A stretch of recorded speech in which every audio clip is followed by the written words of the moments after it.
All right, everybody, we are live back again after quite a while. So, yes, hello, everybody. How's everybody doing? And today we have a very interesting video to review. And this is a video where Subboor Ahmed, he's one of the Dawa guys. I'm not quite sure which Dawa channel he's associated with, probably DawahWise, or maybe he has his own independent channel. I think he used to have a channel called Darwinian Delusions, right? I don't see that channel anymore. But what we're going to do is we're going to review one of his question and answer session on some other channel. And the title was something similar that we kept was Does Biological Design Debunk Atheism? Or uh, something of that like, pretty much, right? So before we jump straight into the video, I'm going to welcome Madan and Kelly. How are you two doing? I'm doing good. I'm doing good. How are you? How are you guys? Yeah, all well at Doing my good, end. doing good. Hopefully, you guys are doing well as well, and the audience are doing, well as well. Yeah, I I just hope. wanted, yeah, Yeah, sorry, I just Kelly, go wanted to ahead, please. mention that you just said that Subboor Ahmed used to have a channel called Darwinian Delusions. Actually, I saw a video. It's the same channel that he uses right now. He just changed the name to Subboor Ahmed because I saw a video in which it was a while back. He changed the name to Subboor Ahmed.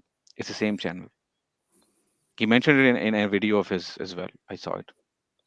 But that is not his channel. The video that we are going to review today is on a channel called Towards Eternity. They are quite a big channel. They have, they have, as you can see, there are 2 million subscribers of this channel. It's an interesting channel. They have quite basic approach towards, God, arguing for God and religion. But yeah, we're going to see. It's an interesting video. They have this format of making calling guests and making them answer some questions in 1 minute. Usually they call it the hardest questions for whatever field they choose. So this is the hardest atheism questions that they have covered today in this video. Let's see how hard they are Yeah, and how I good are think the responses that Subboor give for them. yeah, we're going to see what merits his responses have, pretty much, right? So, but yeah, before that, I hope that anybody who's watching us probably has seen our past video clips and as well, and they are finding some really good educational content there, pretty much, right? So, step up, you're gonna uh, go on a very adventurous ride with us tonight with this video, pretty much, right? So, without any further ado, I think, guys, you can see the video on the screen, right? Yep, Yeah. I can. Yeah, I can see it. All right, Let's start. let's jump in. Make sure you play it on 1.25. Just All you right, know. this is good, right? Let me Yeah, you should reduce start the with the playback. question though. Okay, 1.25. Oh, 1.25. You are saying 1.25. I'm sorry. I thought you said the 1.25 as in the time 1.25. No, not 1.25. Yeah, I meant my bad. the speed 1.25. All right. You can start it from the beginning. I guess it's not that long, but yeah. Okay, I think All that's right. fine over here. Yeah, This is good.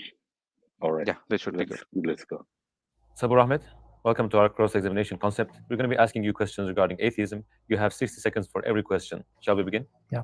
What do you say to an atheist who says, I don't need a creator? I would simply say it doesn't matter whether you think you need a creator or not. The question is there a creator? And if there is a creator, then there's going to be benefits in believing in the creator, and there's going to be consequences for not believing in the creator. So the real question is not whether you think you want to believe in a creator or you think you need God or you don't. The real question is there a God? And for that, the answer is absolutely. Then how would you prove God to an atheist? All right. So there's the point one, basically, question number one. What do you think of that question, basically? Right. Do you want me to go first, or do you want to go first? Yeah, I'm just saying. I just want a clarification. You guys, Madan and Kylie, you take over this, right? So first thing to note over there is his answer is absolutely right. So he's making his position pretty clear that he thinks absolutely there has to be no doubt. So when we go further into this video, going through his arguments, we have to keep that in mind, that he's in his mind, at least he believes in it absolutely, and we're going to weigh in whether his arguments are really, kind of weighing into that absolute kind of belief, pretty much, right? And the second thing that we need to also, understand is what definition of God are you working with? Basically, are you talking about Islamic God? Are you just talking about some supreme creator being? What kind of definition are you working with, basically? So those two things I thought that were important, but for the timing, we'll just set it aside and say he's saying probably some supreme God, some creator God, maybe. Or maybe a deistic God, probably he's working Madin, with, we are getting a and not. feedback. Or if Madin, go ahead. No, I don't think he established anything there, obviously. I think that was just a throwaway line that he did, maybe just to get rid of that comment or something. Yeah, but my Just point to- being that I think we're not really sure what kind of a God he's saying. So all these arguments probably need at least require that kind of an understanding. So he hasn't given anything. He's just thrown off that thing. So we'll assume for the timing, maybe just, yeah. No, yeah, I understand, but I think we have to be a bit more charitable here. I think we know what type of God he means, right? We know at least, and at least we have a vague understanding. And I think most of the audience members who are interested in stuff like this know he's talking about the Abrahamic God, right? With a few adjustments in his personality, right? I don't think that's absolutely. I think that might be a bit nitpicking, but it's not technically wrong. But yeah. So yeah, true. I mean, he should have in 60 seconds. There is quite very little room for doing stuff like that, expanding and going, okay, which God and which what, and expanding. So I can't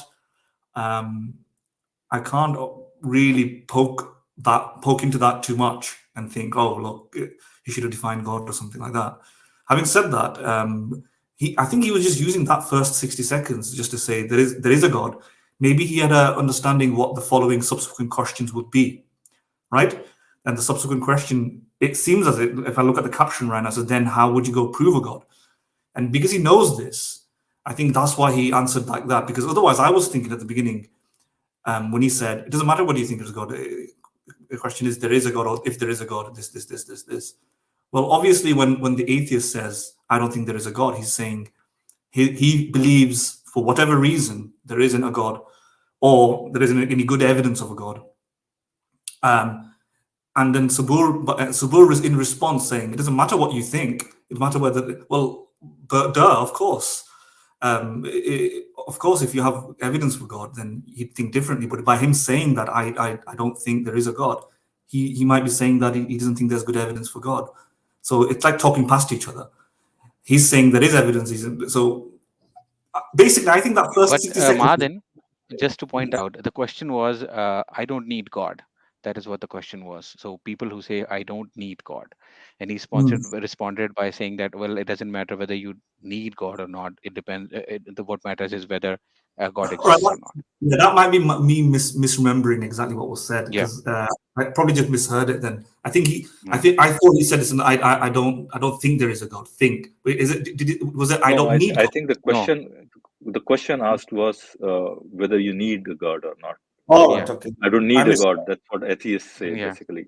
So that's kind of a loaded question. I mean, there might be atheists who might be stupid enough to say that. Yeah, and it's a simple question, and I don't think we need to spend too much time on it. Yeah, I think we don't need to spend. Meaty questions are going to come now. Yeah, based on the correction, then can I just answer that better? Because I thought it sure. Yeah, I don't think there is a God, but he said I don't need a God, which is different, of course. And that is actually different. Then Suboor is absolutely correct that it doesn't matter whether you think you need a God or not. It actually matters. It matters whether or not there is evidence of a God, and if the evidence of that particular God shows that you would need him, it'll be in your best interest. It'll be in your philosophical interest, let's say, in order to build knowledge, moral knowledge, or your best interest to survive. You need God's knowledge. Or because God gives you certain punishments that you may need to avoid and avert. It might be even in your selfish interest. Whatever. Yeah, he's right. It could very well be that the atheist would think otherwise if there was. But I don't know why would an atheist actually say I don't need God, because that sounds more like less of an evidential position. That seems a bit like a straw man, right? I don't know too many atheists who say, I don't, It's not. Hmm. I mean, looking at the title of the video, which says hardest atheism question, it wasn't. It isn't a very it was. good argument from the atheist side. Yeah, that's not one of the arguments for in defense of like a suspension of knowledge type of atheism, which is there's no good evidence for God. Atheists, when they make the argument that there's no good evidence for God, or when they make the argument that there's positive evidence against the existence of God, none of them say that you don't need it. You need the entity. It's not about that. The question of need doesn't arise. I think that should be the second question. Do we need it? Now we know that it No. exists. Do we need it or not? That should be the question, right? Maybe there is a subdomain in which you might need, like, what an atheist, like a philosopher who's an atheist, like Graham Oppie or Draper may say in terms of semantical usage. They may say you don't need God to explain this. You don't need God. You don't need God as an ontological foundation of morality. Maybe that's what it means, right? Yeah, quite possible. That's also a possible question. Maybe that's a, yeah. Maybe that's what they mean, but it's not very clear. It's not very clear. So in that sense, Suboor would be right that it doesn't matter whether you think that. But then again, it's, as you said, Philo, it might be question begging. Obviously, the atheist saying, there is no good evidence to think that we need God to explain X, Y, or Z. And Suboor is saying, doesn't matter what you think. I think, oh, well, the atheist can say, it doesn't matter what you think, Suboor, but it doesn't matter what you think because I think not. Well, we're not going anywhere that way. You're begging the question. We want to have an evidential conversation, of course, but I just think that's a crap way to start this interview. Like, right? Why is that not even a question? Yeah. As you said, it's a straw man. It's a straw man. Yeah, it's a very weak question to start with. Yeah. Right. All right. Let's move on from this. Okay. Kylie, do you want to say something? We have many different ways. I talk for everybody there, but I think Kylie may. No, I don't have anything to say on that. No, I don't have much to say on this. Of showing that it's rational to believe in God. My personal favorite is the biological argument. Take something as Did you forward it? Then how would you prove God to an atheist? Yes. Is there a God? And for that, the answer is absolutely. Then how would you prove God to an atheist? We have many different ways of showing that it's rational to believe in God. My personal favorite is the biological argument. Take something as simple as the human brain. The human brain is vastly more complex than anything a human being has ever made. The human brain has certain components that work together in synergy. And when a part of the brain is damaged, the other parts take up the job. And the processing that the human brain does is unmatched. Have you ever looked around using your mobile phone, you're recording something. After some time, your mobile will say memory full. Has that ever happened to you as a human being though? Have you ever seen different things? You look at the sunset, you go home, you look at your children. Do you ever get a flashing sign saying memory full? We cannot record anymore. No, you remember what happened when you were a child. You remember your high school. You can go back right now, 20 years, recall a memory and even recall details about that memory, record the emotions of that memory. Now, all of this we are supposed to believe is the product of a blind, naturalistic, mechanistic process without intentionality. That's ludicrous. Now, there's three ways that somebody can explain biological design. Biological design is either the result of chance, or it's necessity, it was just meant to be that way, or there is a God, there is a designer. Now, if you're going to say it's chance, then we might as well not have a conversation because everything can be chance. Anything can be due to chance. I could simply gamble all of my life savings and put them in the lottery, and I could say, well, there's a chance. But human beings don't act like that. Chance is not something that can make something as sophisticated as the human brain or other things that we point out in terms of biological design. Necessity. Well, what's necessary about us being the way that we are? We could have been otherwise. We could have not existed. So that's a non-starter. So if you logically break it down, the only logical possibility is that there is a designer behind the design. And this is completely natural and intuitive to believe. But the Darwinists want us to believe that behind design, there's an illusion of design. And that is a much harder proposition to swallow. Couldn't this All right, guys, who wants to take this one up? This is probably the meatiest question over here, and this whole thing, right? So I'd start. So the primary argument and the topic of the video is argument from biology, right? So he is actually arguing. It is an argument from design. We have done a stream on argument from design, the problems with it. I'll just say that you just claiming that because we see, as he just tried to set this point of view aside, that it is just an illusion of design, but actually there is no design, or no intentionality behind that design. That is, he didn't give any serious time or serious, what you call, Yeah, I mean, he needs to demonstrate whether it's a design. exactly, First thing first, it's a design. how do you establish this is a design? You think it is a design, right? Sorry, Kelly, I Exactly. just took over No, from no, you, please continue. Yes. basically. Yeah. No, no. So there's this one fundamental thing. I mean, you just want to point out something and say, oh, okay, this is a design. How do we establish this is a design? We see a cell phone, maybe an iPhone or maybe a Samsung phone, and we know it is a design because we know the designers behind it, right? I mean, let's see. I mean, just for an argument's sake, I would posit that you bring, this is just a thought experiment, bring someone from hunter-gatherers age, maybe when human beings were pretty much in their uh, ape stage, pretty much. They were pretty much like hunter-gatherers living in caves and stuff. If they found something similar to what an iPhone is, what would they think? What would they think?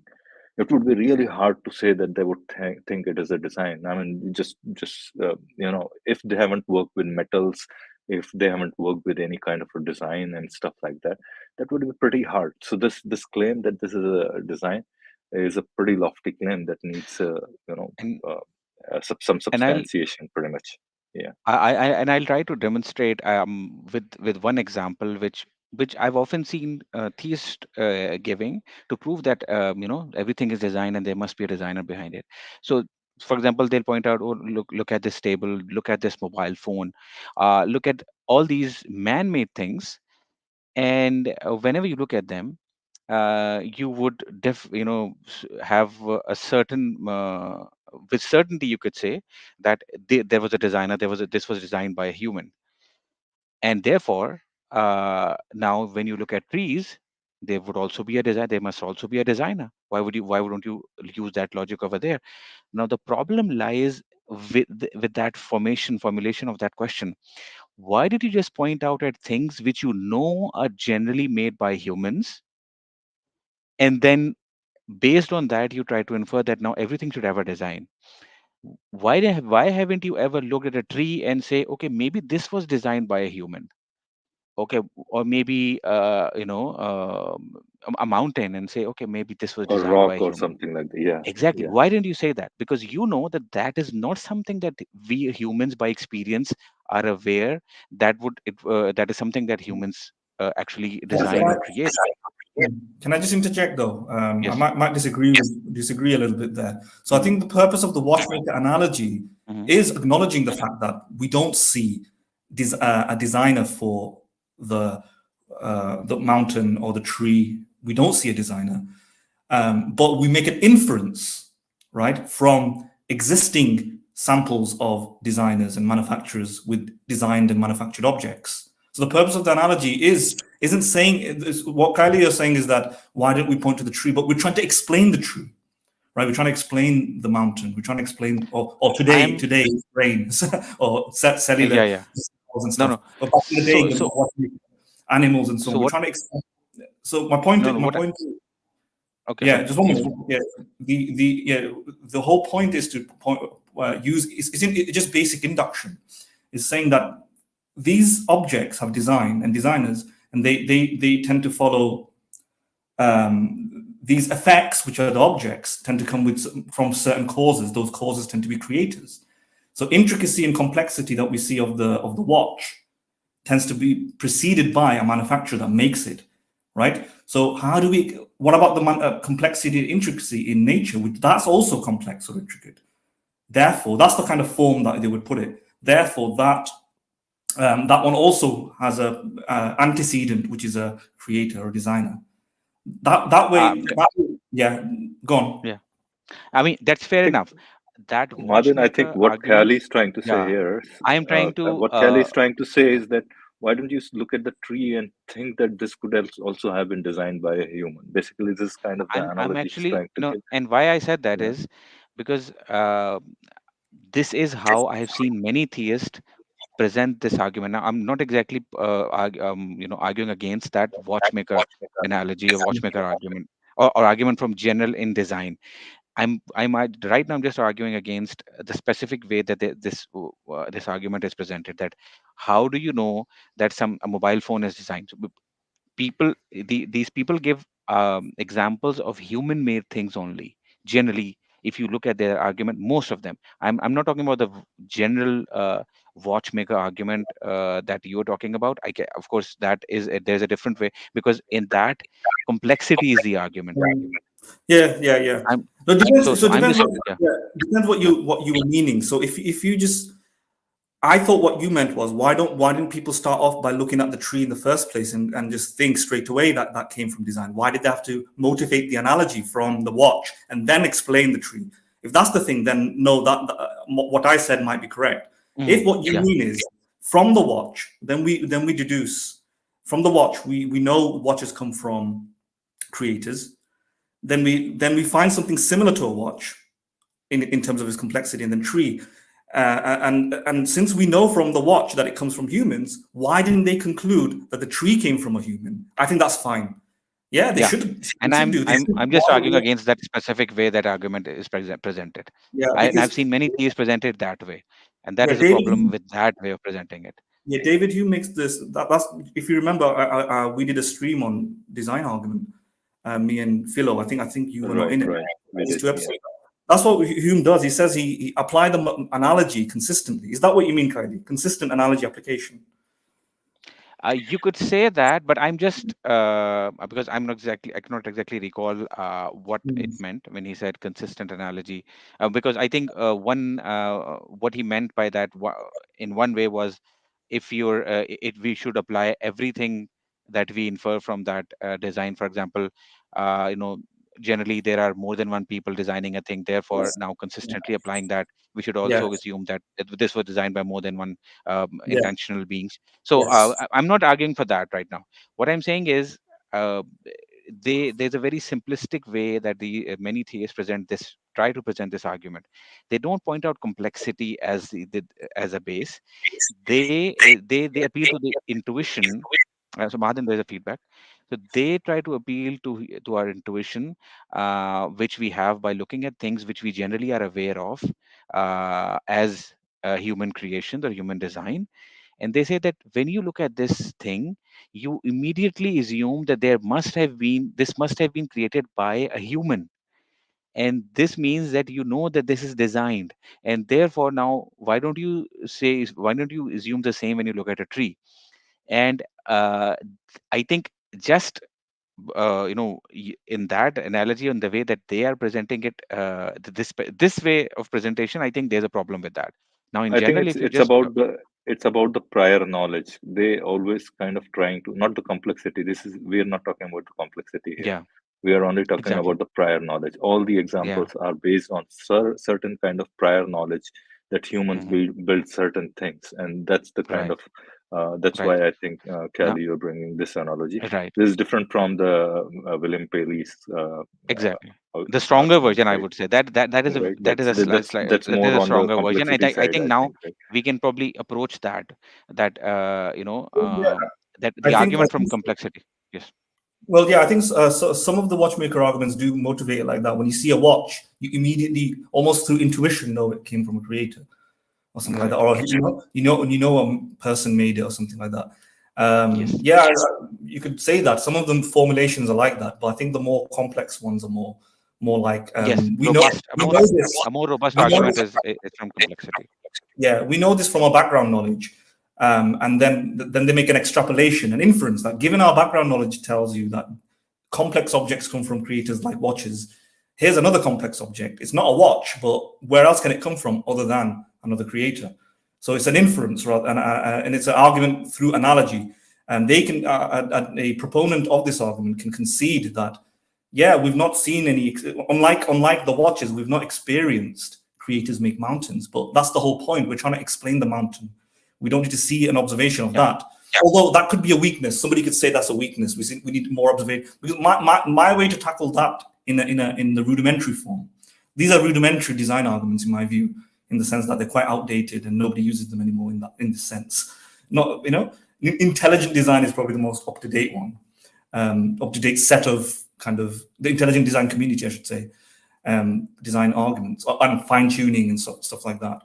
But these rudimentary arguments, I would just say that it's a bad analogy, simple as that. Like, if we had to make the knowledge through these sorts of analogy forever, then we would conclude lots of weird stuff. Like, for example, we would compare the sun to fire.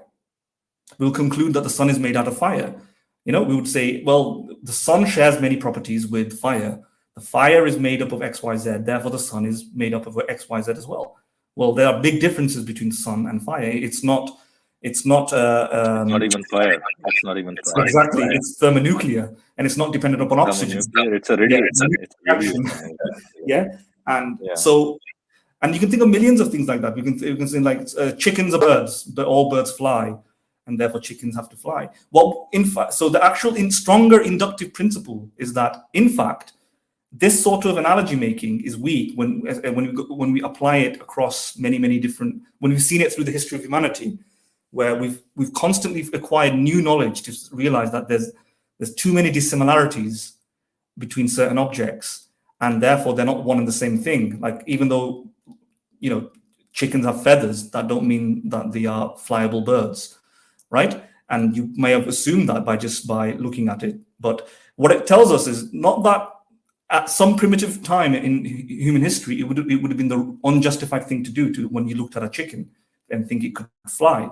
I mean, if all the similar types of creatures that you've ever seen that had wings had flown, then the best justified inference would have been truly and rightfully at that time that chickens probably also fly, right? But now that we know that that's wrong. Furthermore, we know also to be a bit more hesitant before making such analogies, right? And instead, we don't reason so simply from an analogy like this. Instead, we use science. We make more specific observations. We make more predictions, and so on. And we leave these simple analogy makings back in history. We don't do them anymore. And I think that's the better argument, especially when we know now we know all the causal processes behind mountains and diamond and other design-like things, trees, and even creatures, animals, evolution. Since we know these things now, we've got, just like the chicken disanalogy, a chicken is, has wing, and just like just like the sun, which is different from fire, we also know that these things are different. And I also use these examples to explain the oddity of it, because people find it weird. Going, how do you think? Why wouldn't this principle apply? And you just say, well, you already accept weird things, right? You already accept that although the sun is orange and really hot, it's not fire. That's weird. That would have been weird once upon a time. So why can't you just accept this extra thing, which is, although it looks designed, it's not designed? Right. All right. Can I just? Shall we? Yes. Yeah. I don't think we addressed Suboor. We've not addressed Suboor properly. So that's what I wanted to move on to. Basically, we cannot go ahead right now, because we have certain things, a few more things to say. At least I have a few more things to say. I wanted to move on to those problem things, basically. Yes. So he gave the example of memory, right? That human memory, and I just want to spend a little time on that.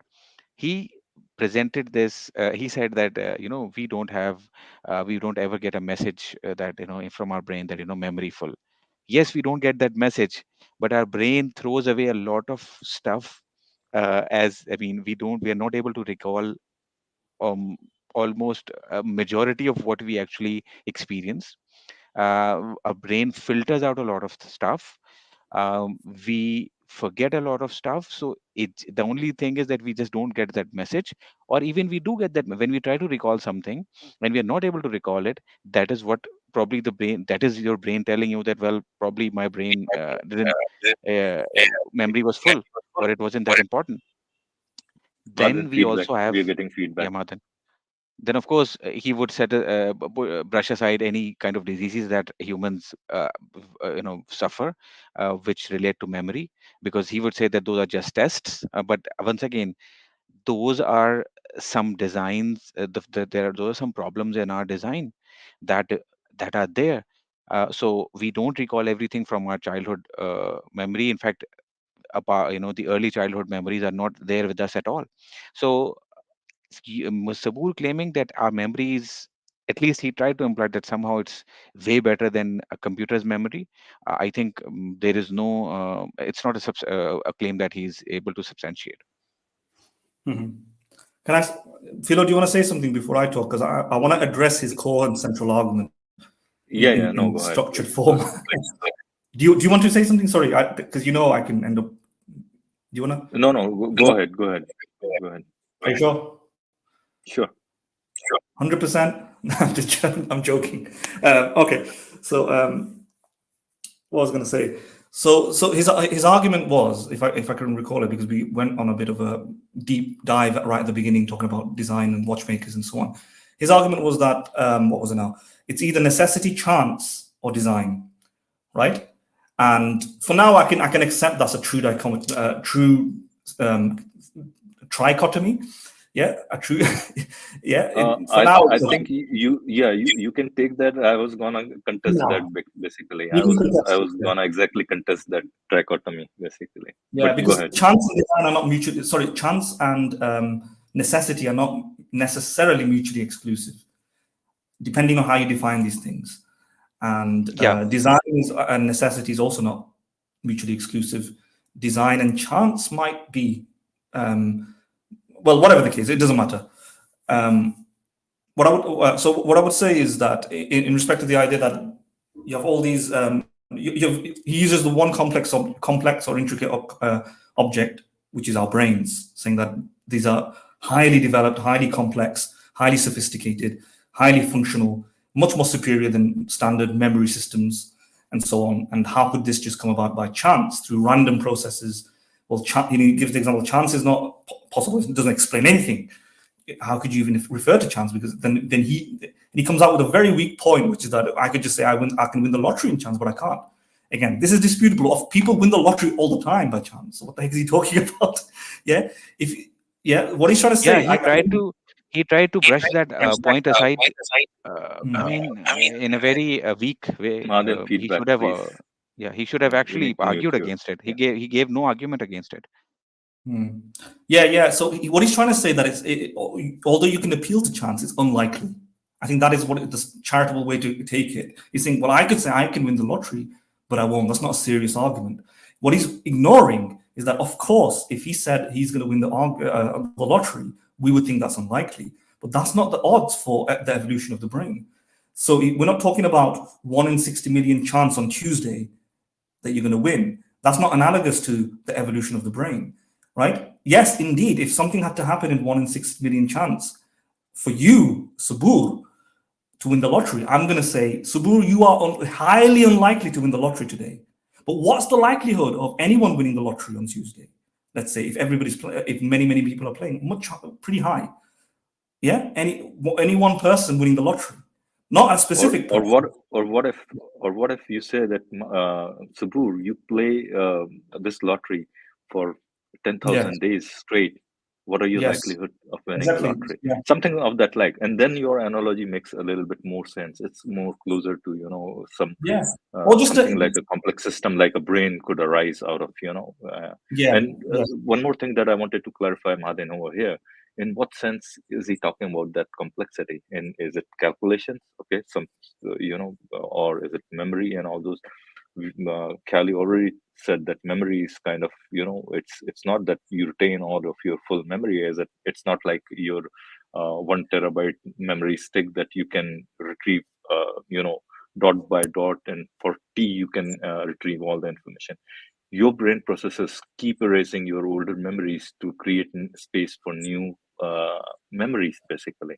So you forget all the details that are there. You might remember broadly what happened when you were 3 years old. You might remember broadly what happened when you were 5 years old. You might have more details as you grow older.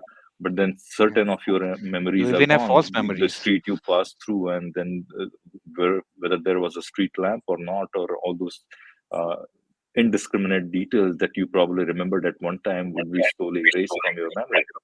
So, I mean, there are so many different things that you can contest what complexity is they talking about, and then the chance again, as Mahadin you mentioned, right? So, sorry, go ahead. I took over for a bit. Yeah, no. So in terms of the memory, obviously our memories weaken over time. We don't remember most things. 99% of everything we've forgotten. What we did at 5 years old, at 6 years old, at 7 years old, at 8 years old. We remember flashbacks. So I'm not sure what he's talking about there. That was a very weak point, in my opinion, because most of our memories are gone, vanished. Right, things that we remember, maybe start from the age of 9 or 10, and even then, it's like 1 or 2 days in your year. So, what can you tell me what you did for 365 days of the year when you were 7? I bet you can't. Yeah, nobody remembers these things, right? And those who do have maybe highly powered brains, and even it's hard to tell, hard to falsify or even confirm that they're accurately retelling things. Memory is, in fact, a dubious thing. But even if let's hypothetically make like a assumption that it's better than certain hard drives, and we don't dispute that. We don't dispute that certain things of in nature can be better than certain created things. But we're talking about more than 3 billion years of evolution powering it, and what we know from simulations and evolutionary models that we've tested on in terms of computer simulations and algorithms, gene algorithms, is that you can create very, very intricate, complex solutions to problems that the human mind can't solve, but randomness or natural selection being put into the computer system as a variable can generate these solutions faster than the human brain.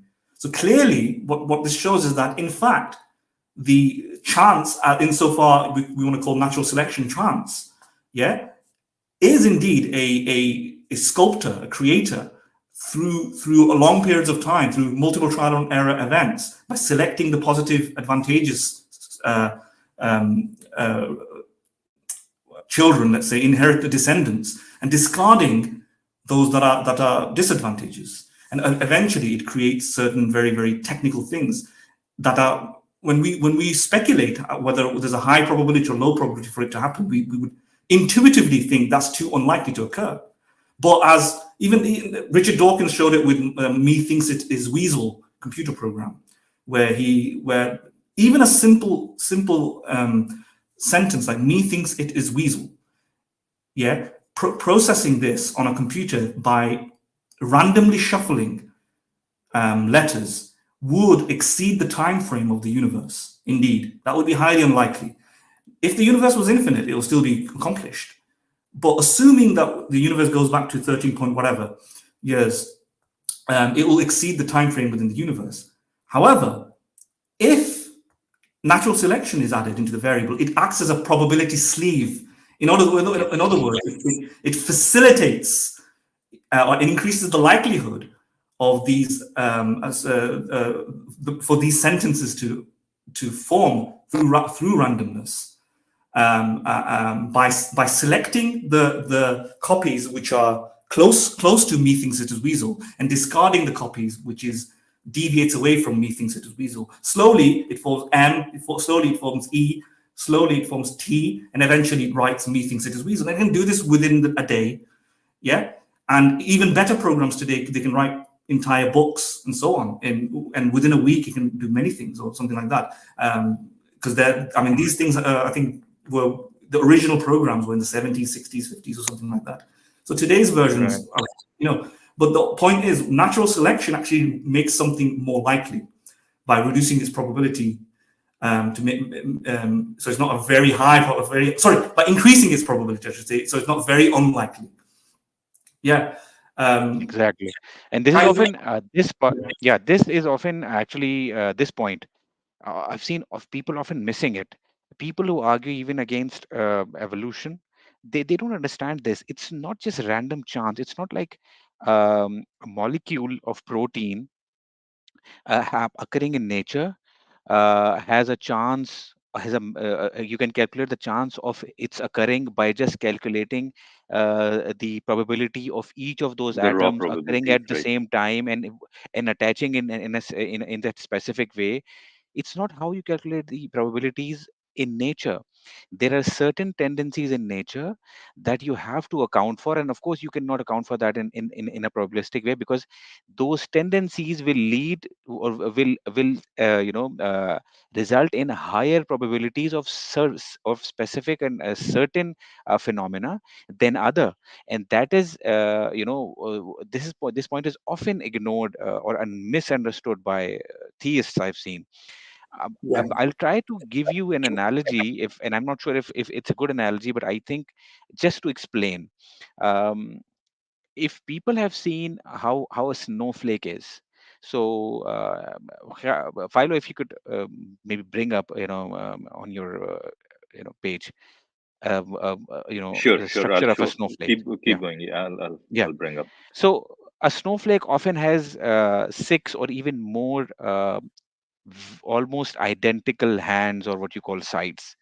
Now, if someone looks at it and argues, well, what is the probability that this in this hand or in this particular branch of that snowflake, the atoms were attached in a specific way, and then on the other branch they attached in the exact same, or in a very identical way. What is the probability of that happening? Well, it's not, you will not calculate the probability of that happening by simply calculating the probability of each of that atom occurring at the same time, or in that specific way. You would argue that actually very simple rules which are followed by a crystal actually leads to this symmetry. And once you understand that, then you will understand that you will not apply simple probabilistic mathematics to this, as Yeah. to what is the chance of one branch of this snowflake being almost identical, or maybe almost exactly identical to the other six or seven branches that that snowflake has. So just we need to understand this. This is not just happening by chance. It is not by chance that one branch of this snowflake is similar to the other. It is inherent because of the inherent rules that are followed by these atoms, which results in a way that crystals form in a specific way, which leads to this symmetry. And I think this is often missed by theists. So I just wanted to Yeah, point that yeah. out. Let me quickly give another example. The formation of sodium chloride. One could say, just like the people compare to the Boeing 747, randomly colliding all the parts and pieces. What's the likelihood of a Boeing 747 forming through these random collisions? Well, what is the probability of sodium chloride forming in nature? Well, Hmm. it's not Right. similar to the Boeing 747 forming through random collisions, right? Because a Boeing 747, doesn't have these certain biochemical or chemical sort of tendencies that makes it likely to form in that way. I mean, of course, if it went forever, even the originator of the Boeing 747 random collision type of analogy had admitted, was it Fred Coyle or Fred? I think it was Fred Hoyle, right? I think he was. It was Hoyle. It's Hoyle's Fred Hoyle. analogy. Yeah, Yeah, Fred Hoyle's right. yeah. He conceded if there was enough time that it would actually happen. Yeah, basic application of probability, but of course, there might not be enough time in the universe, let's say. But it's not at all analogous to basic stuff that happens in nature. What is the probability of because just like how we might assume the multiplicity of different arrangements the parts of the Boeing 747 could arrange to, if you imagine each attempt just randomly puts things together, then what is the likelihood of it just randomly forming in the right position? Yeah, all the pieces and the parts. Well, when we disassemble the Boeing 747, try to put it, make a random sort of attempt, it does seem really, really difficult that's going to happen through chance. But then applying this analogy to sodium chloride, what we will have to do is imagine the following: that the sodium and the chloride, there could have been a multiplicity of different arrangements when the chloride and the sodium came together in water, let's say. Right? Multiplicity of logical possible scenarios. It could have flown into the air, it could have broken into pieces, it could have gone this way, it could have gone that way. when in reality, all those other possibilities, alternative logical possibilities, is not possible. Similar to like flipping a coin. What is the chances that the coin will flip to head and tail, and then come down? We could have said the coin would have went straight to space. We could have said the coin could have went diagonally into space and map out infinite number of different things a coin could have done. But reality is coin's not going to do that. The coin's going to go up, flip a few times, and come down. The probability is quite high. That's because there are certain forces and dispositions that cause it to happen, similar to the sodium chloride. It's not possible that the sodium chloride will turn into potassium oxide or some other substrate or some other chemical. Reality is chloride ions are attracted to sodium ions in those conditions. And it will happen all the time, provided the right conditions are present, because there are natural laws, chemical laws that dictate how it's going to work. So the probability, these imaginary potentialities of all these other arrangements that the sodium chloride can fall into doesn't exist, because these natural laws force it to be like that. And this is the necessity point. Yeah, just what I term these things, and in a nutshell, I'll just summarize those points in a very simplistic way. I call these, whatever you want to call them, as natural selection pressures, pretty much. You can say ion to ion interaction, or the weak or strong nuclear force, or whatever. These are natural selection pressures, basically, in a nutshell. And they decide, and it's not a random chance. These are these forces, basically. There might be a few other selection pressures as well, pretty much. Adaptability being one of those, basically, right? Okay, so one more thing, one more point I wanted to make over here, right, was I think did he mention something of this sort, that we could have been otherwise or something like that, Not sure, but if you're changing the point, I just wanted to add something Sure. to what Mahathir was just saying. So I think another point that I just want to add over here is, when you make the argument from complexity, what you're saying is that something this complex cannot exist without intentionality. Sorry, Mahathir, I'm getting a feedback. Without intentionality, because you need someone to design all these things. But when we see in nature that some way,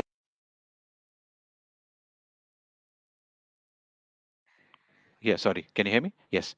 So when we see in nature, your voice. yeah, I'm back, right? Rewind 5 seconds, Yeah, okay. So what I'm saying is, if we look in nature, and when we are able to observe that very simple natural laws can give rise to complex structures. For example, proteins. Now, they might say that protein is a very complex structure. Yes, but we know the very simple rules that actually end up in that result in the protein forming in that way, in that very complex molecule. Now, if we do know that, then we could infer that simplicity could give rise to complexity. I think we are observing that in nature. So now their argument is whether those simple rules now can be there without any designer, because so it should no more be then whether from complexity, it should be whether rules can exist without a rule maker. Would you agree, Mahathir? Yeah, but I think you're right. Once you've established the precedent that there are natural forces in which can do things on its own, then when you ask a question, what about those rules themselves? You have to accept that there could also be even higher rules that govern those. And if we go to infinite regress, if we accept an infinite regress, we can accept that. Or if it has to stop somewhere, then again, the best place to stop is some inherent fundamental physics, which is better and more plausible than a god, because once you've established the track record going in the direction of nature, naturalism, physicalism, physical laws, impersonal processes, and so on, and all of these can create appearances of design, appearances of complexity, then eventually you'd think that if there has to be a fundamental set of rules, well, God would also be a fundamental set of rules, his rules of omnipotence. He didn't create his omnipotence, right? He is omnipotent. He didn't create his omnibenevolence. He is, but it's a set of rules. Yeah. Similarly, then, the universe at bottom can just be a brute fact. Theists may say it's a brute fact. Funnily enough, Mahathir, I'll also add, all these rules that are there in the universe, even those existed so God didn't create his own knowledge even. So because if you discuss this with theists, at least those who are philosophically knowledgeable, they would argue that God's knowledge is even uncreated, and that's why they often say that Quran is uncreated. If those rules are also uncreated, then because there are rules in Quran, right? And similarly, there would be rules in God's knowledge. So if those rules are uncreated, then why can't there be rules inherent in the universe, which could be uncreated or be inherent in the universe?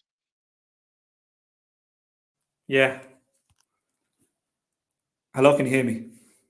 Yes, yes. Yes, I can. All right, We can go hear ahead. Do you guys want to add some Yeah, more to it? I think since we're stuck on to Suboor's things, so everything that me and Kylie has said so far shows that there's also what can fall under the domain of the category of necessity, because it could be said that it was necessary or highly likely that sodium would form in this particular way, and that's just one example. I can't talk about all the biochemical reactions that may lead to life, but there are certain rules, pressures, laws, dispositions that make things gravitate in particular ways. We don't have this open-ended scenario where anything can happen, anything goes. It doesn't. So that makes things more likely.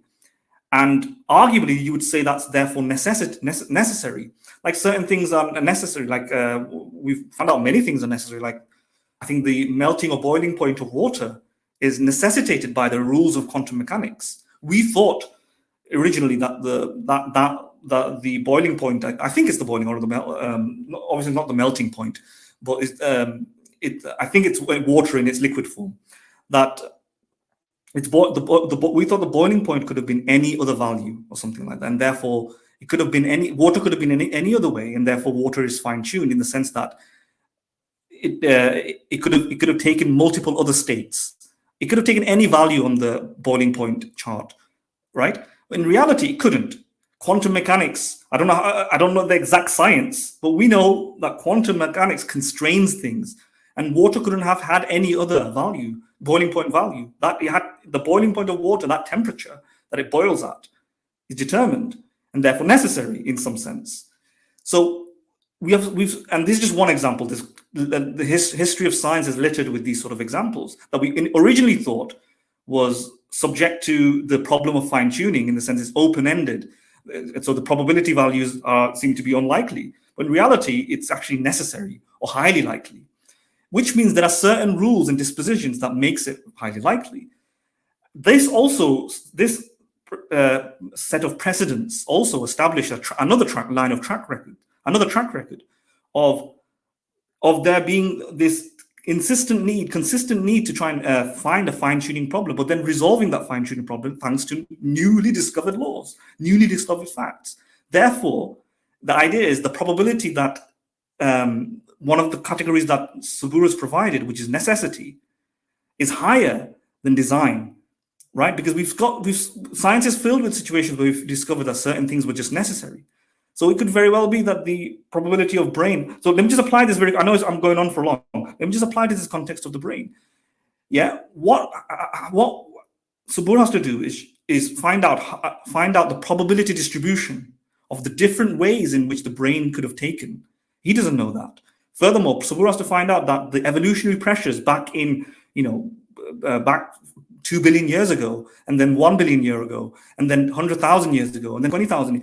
This intricate trajectories, the probability pressures, the evolutionary pressures, could not have increased the probability for mutations to form within that time constraint for descendant offspring to survive, and the brain couldn't have developed in this way. That's an impossible task.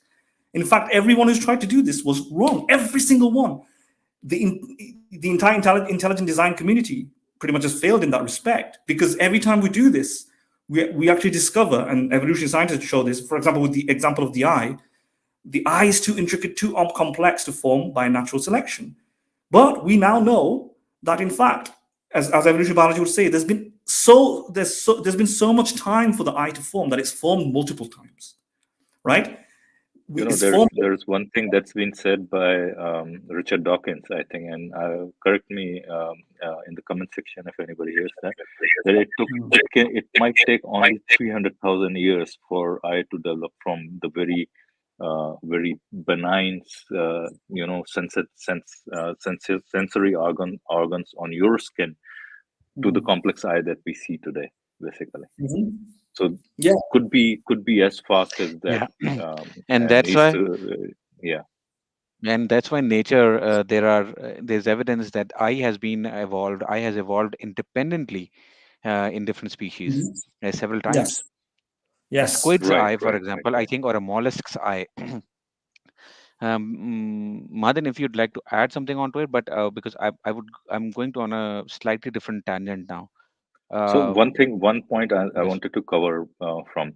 So we have been talking about this necessity, right? And I think this is a very strong point that we should. For that point, what Suboor did in his statement there, or in his response, was that he just dismissed it willy-nilly, that we could have been otherwise, and that's a tall claim, and we could have been otherwise, and that's why it's not a necessity. And I'm saying you haven't really established it. Basically, you haven't really. It seems like a benign claim that we could have been otherwise. But how would you prove something like that we could have been otherwise? For us, it seems like, we could have, we are contingent, basically, right?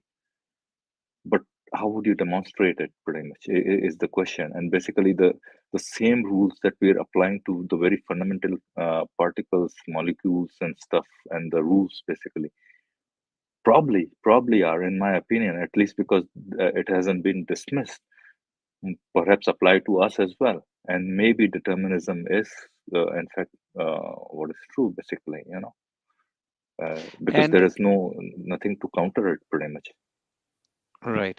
And if we had been otherwise, then we would not be asking this question. It's a classical puddle argument, the puddle argument, right? That Right. a puddle one day got consciousness and Finds it itself, realizes finds itself right. in that perfectly shaped hole which is And there to fit its very form cozy with well. it. Exactly. And the puddle thinks, well, wow, how perfectly this hole fits me. Well, actually, that's not the case. You are actually fitting into that hole. You have taken the shape of that hole because you are existing there. And people often don't understand this, even this analogy. I've heard people saying, well, this you cannot apply this something on something which actually is living and operating. Puddle is just a puddle. I mean, you have to understand the analogy. You are there because the environment was suitable.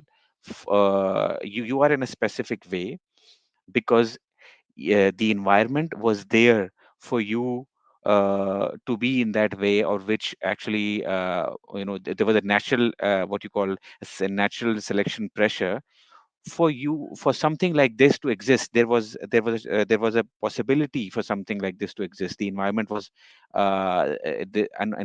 was there to support the existence of something like this, and that is why one of those possible things which could exist in that environment are existing there. So that is where, I mean, people don't or theists don't understand that if we could have been otherwise, well, we would have been otherwise, but let's say we didn't have the consciousness. Let's say if we didn't have consciousness, we wouldn't be asking this question then. Simple as that. Right. We instead of us, my atoms being in this body that I have today, it might have been in a star, or it might have been in a rock. Yes, it could have been there, but it's not, and that's why I'm there right now discussing this topic with Mahadin and Philo. Yeah, just to know that particular, like called the anthropic principle, that particular point only makes sense if the probability is good enough for us to form by chance, etc. In other words, right? I mean, I don't think that sort of objection works in general on its own, right? Because if somebody demonstrates, for example, the likelihood of you forming is very low, so low that even over a long period of time, even assuming we don't have infinite to play with here, right? Even for 13 billion years, let's say hypothetically they work it out. Let's say they work it out and they actually demonstrate the probability distribution. They know it, right? At that point, you're not going to be able to rely upon that argument. Yeah, fair enough. Yeah, over there, in that case, fair enough. Yeah. Yeah, because then they're going to be saying it's unlikely for you to form like that. It's like then saying that yeah, it'll be like any other probability, unlikely probability. It'll be like you survived a shot to your head, and someone might say, well, how did you survive a shot? Well, that's so unlikely. It didn't happen. Something must have helped you. A miracle must have happened. And you go, no, because, well, clearly because I'm alive now, I survived it. Therefore, there was no intervention, right? Well, yeah, we agree that you are alive now, but the point is, it's so unlikely. If they showed you the odds of a gunshot hitting your head or getting near to your head and missing, it's so low, so unlikely, then they might offer different explanations. Or somebody comes along and says they've won the lottery multiple times, right? Although people win the lottery every day, even given the law of large numbers, if one person wins the lottery, 120 times in a row, that may exceed the law of averages. So even if the law of averages says that over time, law of really large numbers, over time, very, very unlikely things will occur. It might be when you sit down and do the probability distribution, the calculation, that somebody winning the lottery X amount of times, I don't know what that number is, maybe 20, maybe 10, maybe 11. It's so rare that it won't happen in the history of the universe. The universe will have to exist for infinite amount of time for that event to occur, right? If somebody comes along and then does that, then wins the lottery, him saying that, well, because it's happened, therefore it must be probable. It must be probable, just like the puddle analogy. Because I can fit into the puddle, it must be the case that, or because I'm conscious, it must be the case that it was likely. You won't be able to increase the likelihood that way. But otherwise, once you've done that, yeah, I think the anthropic principle works. Like if you can show that the probability distribution is such that, or it's unknown, you can potentially exactly. Put it forward. If it is unknown, then he has no way to actually. I mean, he has to demonstrate that no, it is very unlikely that this can happen. Well, he has to show that, and he hasn't shown that right now. Yeah. I think one fundamental, Madan and Kelly, one fundamental question to theists and especially Suboor is, why is their God or any God has to rely so heavily upon so finely tuned probabilities? It couldn't have been really. For God, it is every time probably should have been exactly one. Why would he need to rely upon 13.8 billion years of, random evolution of the universe, random evolution of the bacteria and all those things for millions and millions or billions and billions of years, and then come to something that he really wanted to create? Basically, that's some of the thing. It's even if you were thinking about a chance, the sheer chance makes more logical sense than the chance that goes to. Yeah, that is a hypothesis you can test as well, as in on the hypothesis that also increases the odds that it's a natural explanation, because on the hypothesis that God can create a mind, God is not bound by creating a physical substrate to create a mind. He's a disembodied mind himself, and he could have created a disembodied mind, right? So he has multiple possibilities of creating different types of creatures. And if he had to embody it with a mind, he didn't have to create these sorts of brains, and he didn't have to create it through evolution or through this sort of trial and error. And you have to accept exactly. That's the point I'm trying to make. Basically, this seems so wasteful and so puts that God into a very weak position. Basically, this is the only way he could do it. Probably he could have done it a much better way. Probably, at least so our thinking tells us. No, that's exactly how you would test the hypothesis. If a particular hypothesis is more than one way of bringing about the same evidence, and if another hypothesis has less ways of bringing about the same evidence, the other hypothesis is more likely to explain the datum, right? And I remember giving you talking about an example of somebody robbing a house, right? If there's a millionaire who has multiple different opportunities to rob a house, one particular house, without leaving a trace of evidence, but he breaks through this little crack in the door when he had you could have accessed special agents, you could have done many other things. And between that and you've got another explanation of, let's say, a homeless man. And the only way, or the only few ways the homeless man can enter the house is by breaking through that crack or something like that. It's more likely than, detect, and this is a real life practical application of this. Detectives will come on the scene and go, I don't think Bill Gates or this rich fellow broke into this house. He wouldn't do it this way, because he's got multiple other ways to do it.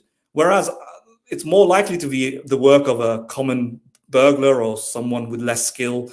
Maybe this culprit over here, the homeless man, he'll probably break through this. Because on the other hypothesis, it doesn't make sense when you have multiple ways, other ways of doing it, right? So the evidence supports the hypothesis that the homeless man broke in, because it's more probable that the homeless man broke into the house. And the same can apply to the case of God. When God has infinite number of ways, logically possible and physically possible, potentially, ways of creating minds. And on evolution, the only way you can get a mind is through a slow trial and error process.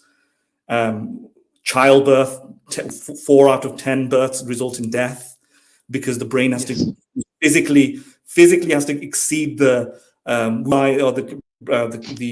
canal can't be, Yeah, because so So the humans pelvic size started has to walking be upright. certain size, Yeah, or otherwise yeah. childbirth, yeah, And I mean, mother and and I children wanted, would die, and all and those and and things therein, basically. Yeah. and yeah. what these people actually do in this case. So, for example, when we look at Mahadan, I'm getting a slight feedback. So when we look at the so-called design in nature, so for example, and particularly since Suboor has referred to biological design, we are able to actually see vestigials and things which actually are clearly something that shouldn't be done by if not a designer, then at least shouldn't be something that should be done by a perfect designer. So I think there are several examples of this. So for example, the laryngeal nerve, which is people should look it up, and it's such a good example. I'll tell you, it was one of the things in which actually shocked me. One of the shocks when I was a Muslim, it was a shock for me that, okay, so this actually indicates something.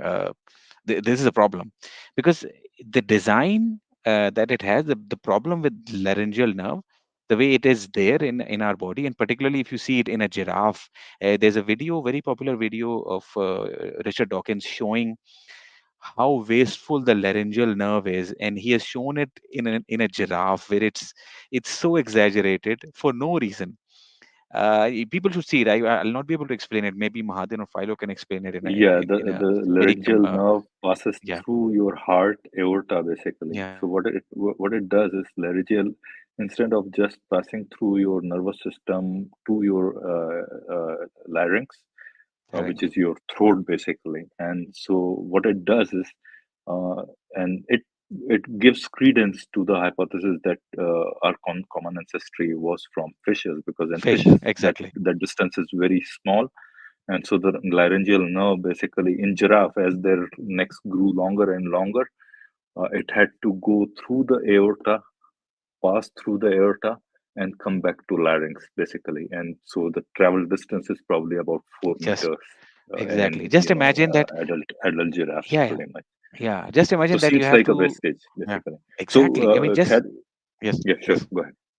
So what I'm saying is that, so laryngeal nerve, then the way that a human eye is inside out, the optical nerves go from inside the eye through a blind spot and out towards into the brain, instead of just being at the back of our eye, which is there in mollusks. And I mean, there are certain species of animals which have that good structure of an eye.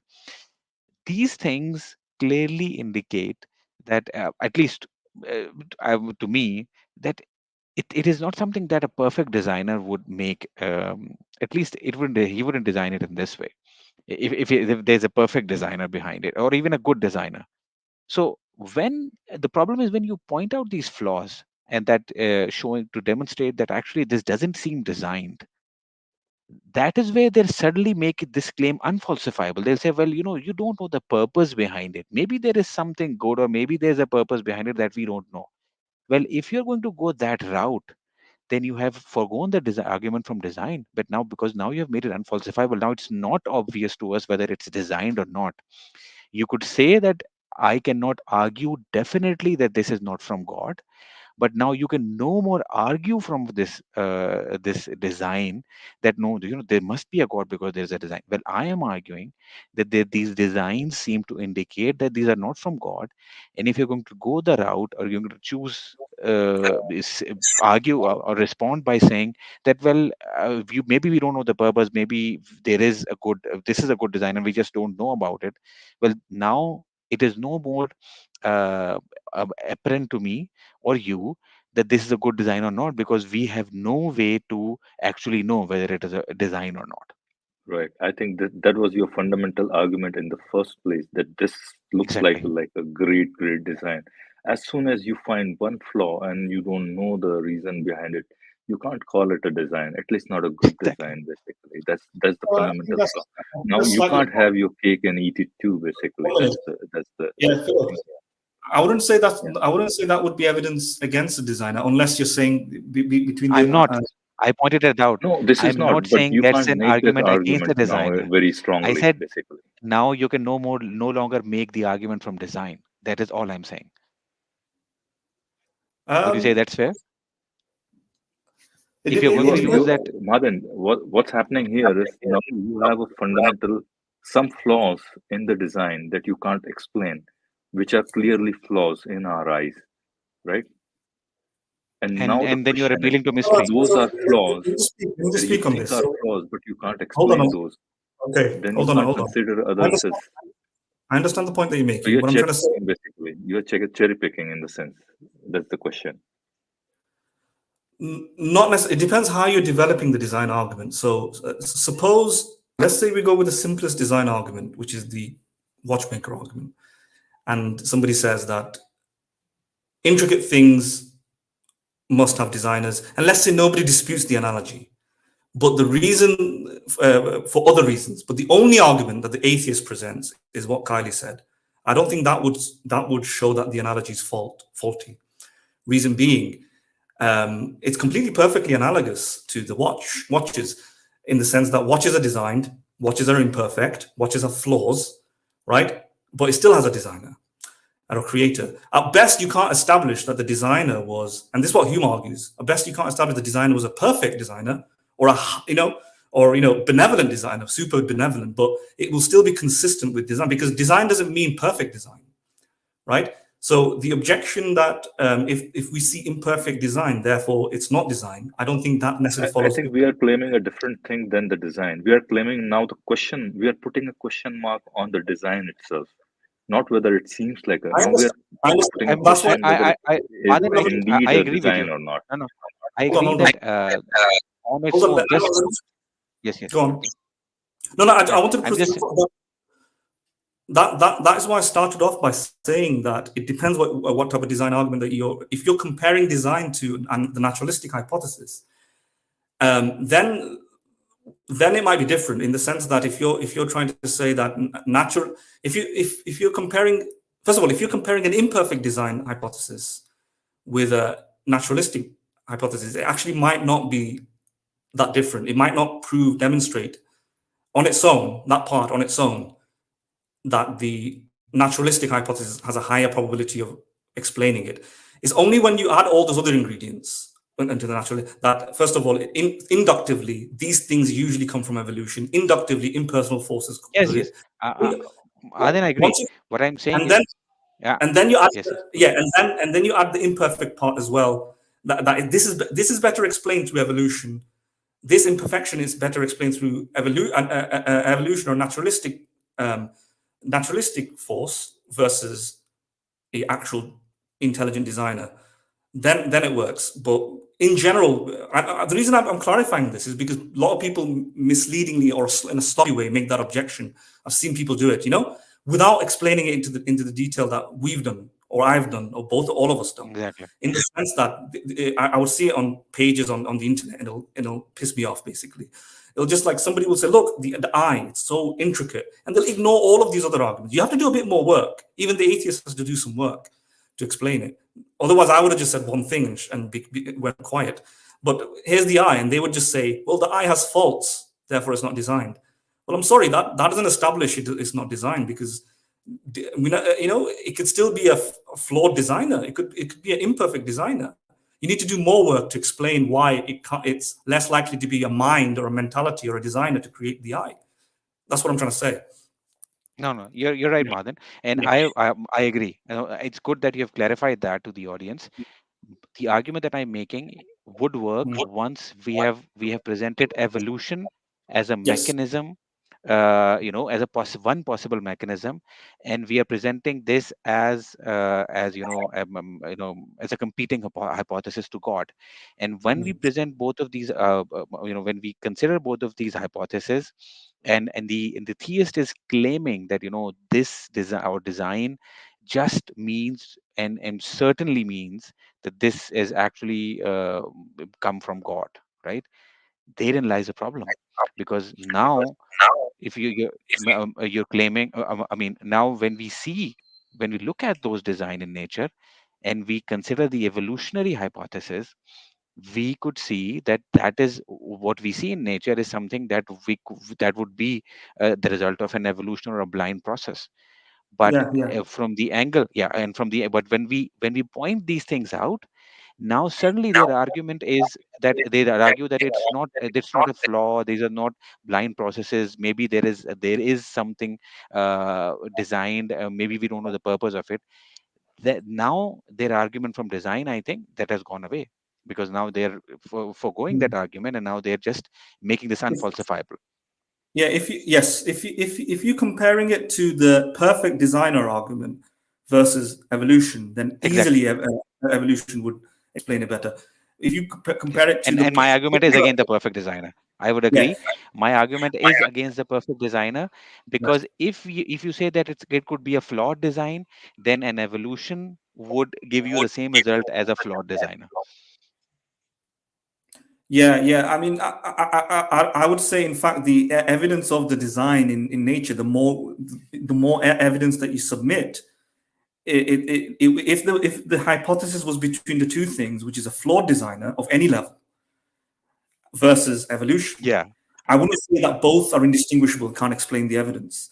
I would say the fact that when you look at more of the evidence, the slow process, the DNA, the genes, the genotype, and the mechanisms of evolution, of course, and the inductive evidence of evolution wins out by just being explanatory, as the observable explanatory mechanisms of creating these sort of intricate, complex structures and we don't see any. Sorry, guys, give me a few minutes. I'll be back. I just have something urgent. Yeah, evolution wins out over the imperfect designer, I would say. Because then the question gets pushed back a level and said, what if the designer created evolution, or what if the designer only helped fill in the gaps of evolution? So this is called theistic evolution, right? What about that? Then this could be a designer who just created the processes, you can say, right? It's yes. And I mean, isn't that the Spinozan God pretty much? Yeah, I mean, deistic God. Who it doesn't. Spinoza's right. I mean, it depends on how you define. I'm just saying. Yeah, just saying. Depends. It doesn't really matter, but it depends how you're defining deism. If deism is a non-interventionist God, well, non-interventionist, right? It just created the processes and then the natural laws, and then that just keeps running, basically. In that case, that the first question comes into play, that we don't care, about the God. The what was that first question, basically, right? And then anyway, sorry, what were you saying, Mahadev? You wanted to add something? I'm not sure what you mean by that. I think I don't know exactly what you mean by that, but we'll get back to it. What I meant to say was, if that was a deistic God who created all these processes and it's running as if the naturalistic processes were, I mean, it's indistinguishable to naturalistic Yes. processes You- doing all yeah, this. first of all, you could say, Then yes. there's no, yeah. Then if an atheist says that, okay, I don't care whether a God exists or not. That the first question that Suboor All right. answered. In that sense, then it makes sense for that question, right? Doesn't I doesn't understand. matter. Yeah. He's not I understand. non-interventionist, right? Yeah, I understand. Yeah, so that okay, that's true. Yeah, I agree with that. What I was going to say is that first of all, that could also be unfalsifiable. If a deity makes everything look natural, but naturalism is almost sufficient or is sufficient to explain all of the causal mechanizations, to explain the 4 billion year process, and it has all the resources to explain it. Or if there are gaps, we can reasonably assume that those gaps will be filled in by further natural mechanisms, given the probabilistic track record, given the frequency of naturalism and physicalism to explain it, or the causal closure principle that we were discussing before, or because of the track record of human beings thinking that, oh, here's a gap, it's like a God of the gaps, but it was always filled in with natural explanations. Or the track record of just evolution. Here's an evolution. Where's the fossil? Or how does the eye form, and how does the hearing form? And then science comes along and explains it. We figure out the probabilities. We actually realize that a sufficient number of mutations could have occurred, and so on. Right. Once we just give me 1 minute. What we're trying to say is that then we have a situation where theistic evolution becomes redundant, because the probability of evolution working on its own without the assistance or intervention of a deistic creator or a imperfect designer is redundant. It doesn't make a tad bit of difference. It can work on its own. Yeah, it doesn't have any explanatory power. I mean, it has the same explanatory power as the naturalistic processes, basically. And exactly. You don't have to go beyond that. But what I would say is actually they're not indistinguishable hypotheses. I would say it's unlikely that there would be a designer intervening in these states, not because it's not logically possible or metaphysically possible for there to be some designer. It could be an alien on Mars, let's say, influencing evolution. I mean, why I'm saying indistinguishable, from our perspective, it's indistinguishable as to how can we find it out? Because logically it is still possible, as you said, but then unless until we have a means to interact with, metaphysical, we have no means of knowing it, basically, right? When they are indistinguishable, right? Unless until we have a way to understand how we can tap onto metaphysical, pretty much, right? Yeah, I'm including a physical creator in this as well. I'm including a physical creator. Okay, so in that case, then you can understand. I'm saying it's if the creator is probably metaphysical, then there's no way, because unless until there is an interaction that we can understand, or we can. What do you mean by metaphysical? I'm not sure what you mean by metaphysical here. I think you mean supernatural. Yeah, supernatural, basically. Supernatural. Yeah. Right. So that's a big can of worms of a topic, whether the supernatural can be detected or not. I don't want to go into that, to be honest. It'll be a massive tangent. But whatever the case, what I'm trying to say is it doesn't matter whether it's a supernatural mind or a physical mind. The probability of evolution explaining it based on the background evidence, right? So it's in the same sense, right? We know, for example, buildings were created by humans, right? Now, let's say we come across a very, very significant building or something, and somebody says, who created this? And we go, humans did, definitely. Because how do you know an alien didn't create this specific one? Well, look, I don't know that 100%, but I'm 99.9% sure, 99.9.999 whatever. Whatever, right? Recurring nine. Yeah, alien did not create it. So I'm not going to just be neutral. I'm not going to just be agnostic. I'm not going to be like, well, yeah, the alien hypothesis has equal odds with the human hypothesis. Both are now indistinguishable and unfalsifiable. We can never pick the human hypothesis over the alien hypothesis, because the alien hypothesis has been so constructed that it can, let's say there's a building-loving alien. How would you rule that out? You can't rule it out, right? So you must stay neutral, and therefore you would have this kind of alien building hypothesis that will neutralize the hypothesis for humans creating. No, it won't be like that. You would say, actually, no, the ad hoc alien hypothesis that you've just engineered has low odds to explain It's highly how this. unlikely, basically. Yeah, very highly Yeah, unlikely. that's not saying it's not possible. It's not saying it's not logically possible or metaphysically possible. It's not saying that it didn't happen. It's saying that it's unlikely, so unlikely that it probably didn't happen until we've got a new set of evidence suggesting it, right? And I want to apply the same to theistic evolution. If the naturalistic mechanisms and the background evidence and induction and all this track record shows that evolutionary mechanisms and biological mechanisms and physical mechanisms have this outstanding, striking rate of explanation, successful explanation. Now we've got a few gaps in the knowledge. We're not going to go, oh, well, then theism, it could be possible that theism, theistic evolution, a god or another creator helped here. I would say actually, yeah, I would say it's not. It's possible. I agree, it's possible. If you're a theist, it'll be better if you become a theistic evolutionist. You know, it'll be nice for progress. Yeah, it'll be a little bit of progress, pretty much, right? But I will still say it's unlikely that a creator did it, and especially unlikely if that creator is meant to be benevolent and perfect. When you add those ingredients, then it really, goes low. Yeah, I think we're probably gonna deal with that question maybe later on, probably. But theistic evolutionists will find themselves in trouble back again with basically if they adhere to their scriptures pretty much. In case of Islam, say, or even the story of Adam and Eve and all those things. So I think we shouldn't digress from this point at this point. But yeah, I mean, you can be theistic evolutionists, but then you'll have to face some other problems, basically, right? In principle, you can be, of course. In principle, you can be. Right? Yeah. All right. Is Khali back? So shall we move on? Yeah, I'm here. Okay.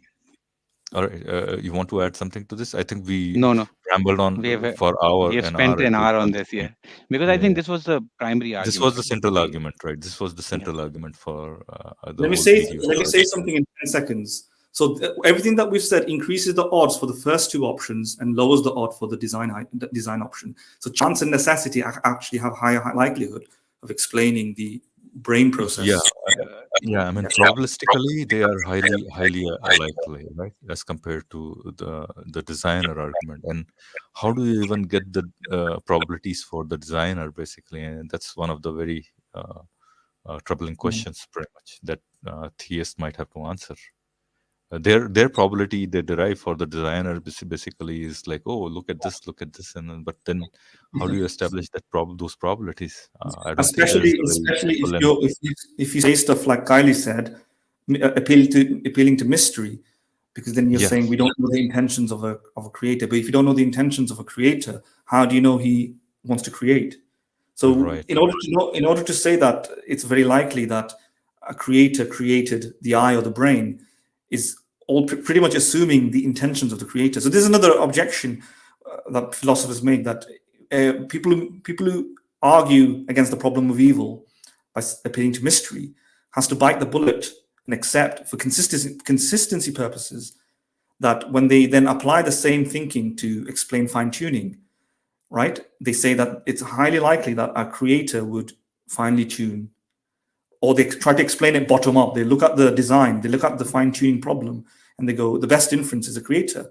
But embedded within that, there's the assumption that you know what the creator would want to do, that the creator would want to create designed objects or fine-tune parameters, etc., and will do the fine-tuning. And the same applies here. That creator will create a design object called the brain, or fine-tune it so the brain can form. But if you appeal to mystery, then that kind of goes, because then you can't have your cake and eat it too, where you appeal to mystery some places and you don't appeal to mystery for other things. If you can't know the intentions of the creator, why he does certain things, then it could very well be that, and the reason for that is he's an infinite God. He's distant from us. He might, and we have finite imagination. He has an infinite number of knowledge that we can't access. It could very well be that any being that powerful won't have desires to create a fine-tuned universe, and therefore I think lower in probability explain the evidence. And you would not be able to distinguish between a design flaw, which is a result of a chance process, and a designed and intentional an intentional design which is aimed to be perfect, which is coming from a perfect designer. You'll not be able to distinguish between these two if you're appealing to mystery when it comes to design of some And one more thing, and probably it's a side point. This appeal to mystery is gonna take theists and all sort of even days in really deep troubles when it comes to their their belief in all these different things, heaven and hell and all those. You just won't be able to know with these mysteries that what might happen over there. So that's a very separate topic, but then I don't want to muddy the waters here. Yeah. All right. Martin, you want to add something, or shall we? No, I think what do you guys think? What do you guys think? Shall we just stop here? I think we covered the main argument. I think he has further few more things. What do you guys think? I think I like the 1 hour 30 minutes time mark. It's a good time to end it because it's 1.5 hour is a good length of time. It's an optimal length of the stream. It's up to you guys. I think that 1 hour 30 minutes is quite enough for the audience, but it's up to you guys if you want to go ahead and Yeah, look I into the think other argument. I think we dug really deep into this argument, but that was the central argument that we did want to actually dig deep. So. What argument is the one that you want to see? What is it? Do you remember? You were saying what arguments does he make any further? I mean, further in the video? Yeah. Did you? Maybe I misunderstood you because I was having a drink. Did you just say No. you? Go on. I said that I think I do agree that I think we have covered the gist of the argument, the primary argument that he was making, and 1 hour 30 minutes is a good time to end the stream. So I'm fine with ending it. It's up to you guys if you want. My vote, I think you could say that it's to just end it here. Yeah. I mean, what I would say to Suboor then is, if we're just focusing on this, if he's ever watching this, is if he is watching it, he might be watching it. He might watch it in the future.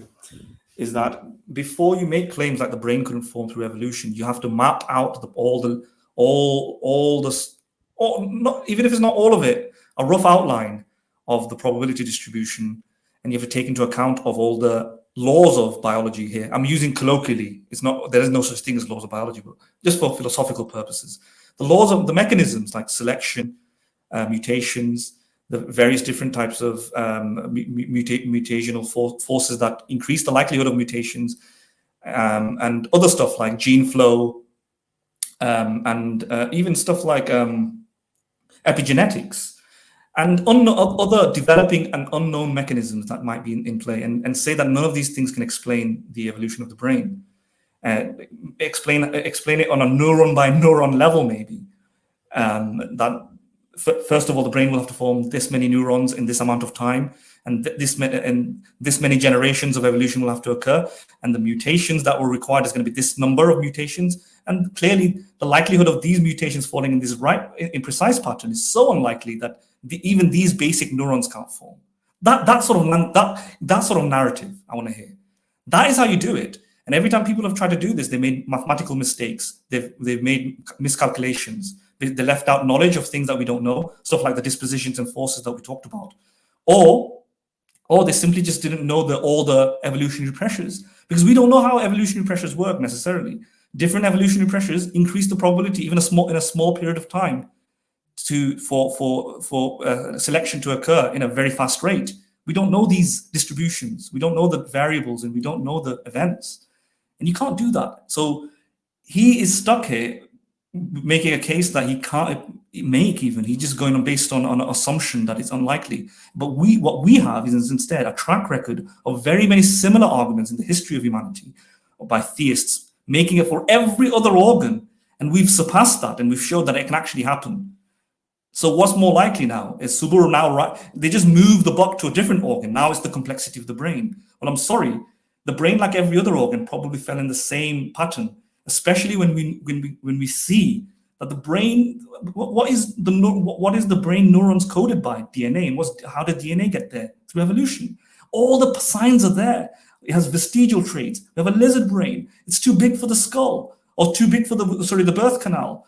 It doesn't make sense that, as Kylie said, a perfect creator, but let alone a very intelligent creator, especially when you have this alternative set of explanations that does have a success rate. So I'm just summing up here that therefore it's more likely that, and then when you add other variables of that are multiple planets, trillions of stars, and this is going to be the only planet where life could have formed, and therefore the natural lottery size chemistry experiment increases. The law of large numbers apply.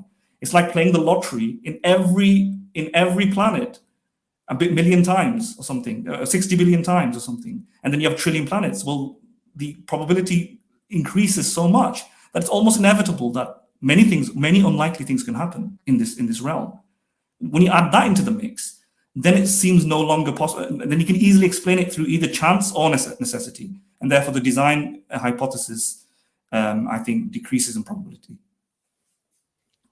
I think one more example I wanted to give over here, and probably I didn't bring in, was formation of the galaxies and so many intricate objects, nebulae, and then different sizes of stars, the supernova type 1, type 2 explosions, and the kind of things that are formed, the elements, that fundamental elements that are formed within those, and all those things.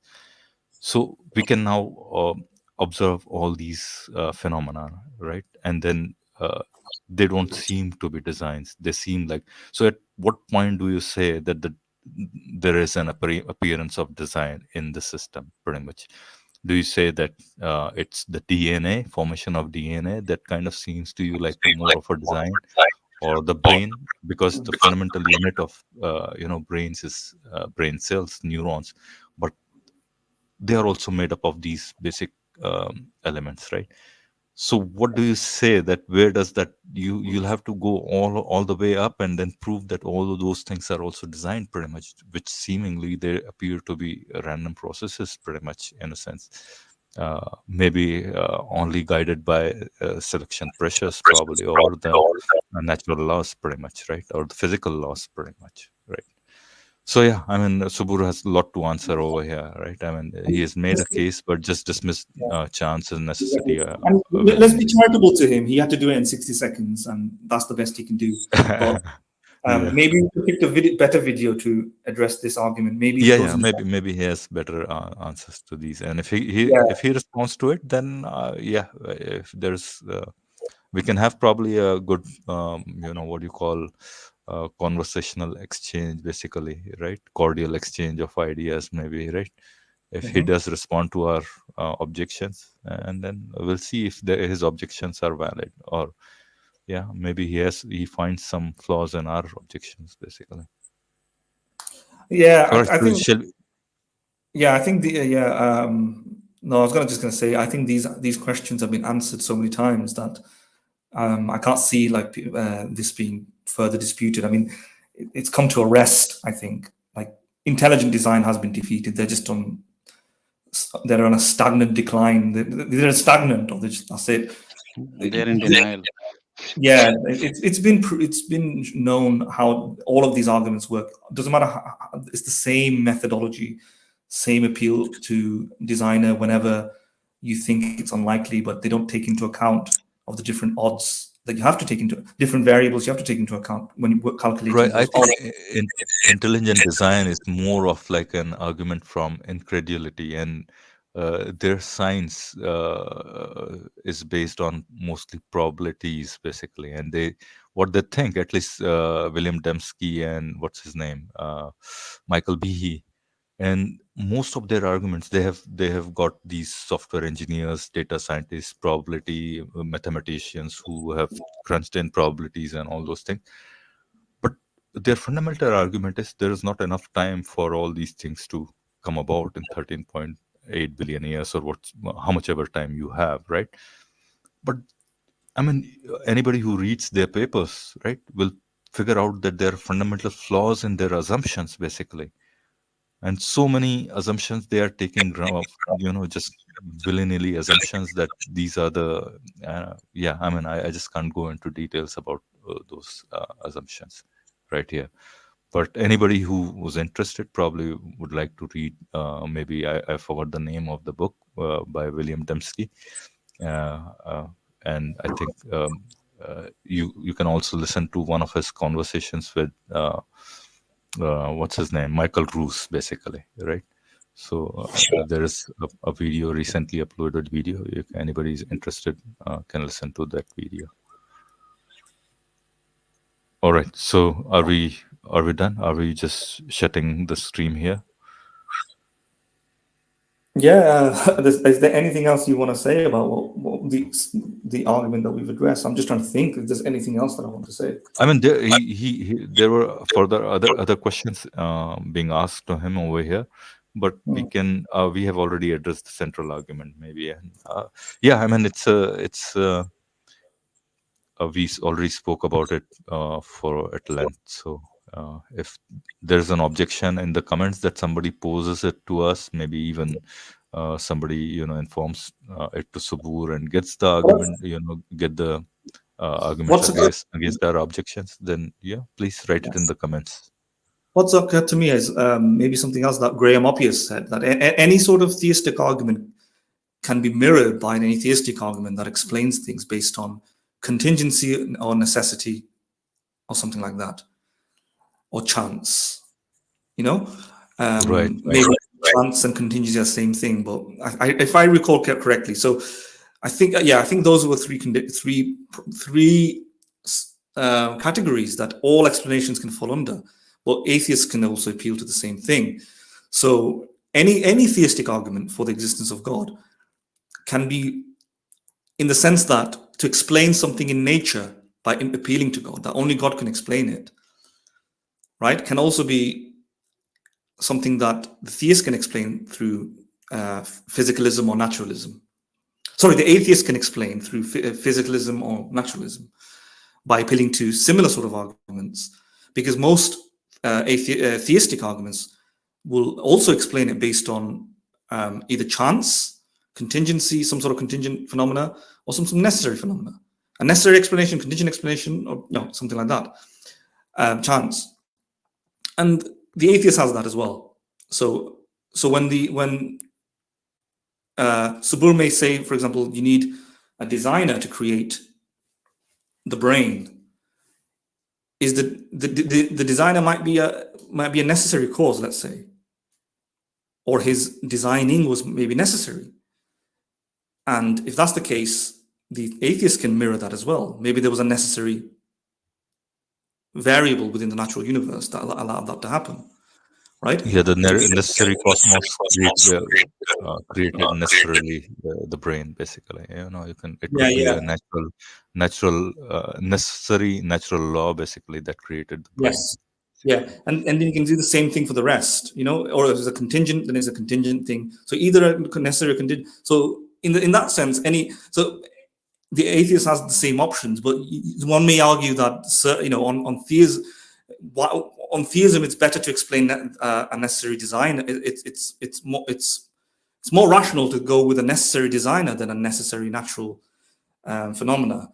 But that's when you look at all the background evidence and background data and showing that, in fact, in nature there can be necessary causes, right? In nature, it could be that the universe is determined. Let's say, in fact, some of the evidence suggests that's the case. Or highly probabilistic, or in nature there is chance, and then once you've done that, you've increased the odds of the natural hypothesis that both the theist and the atheist can defer to all of these explanations, and you can do this for every argument.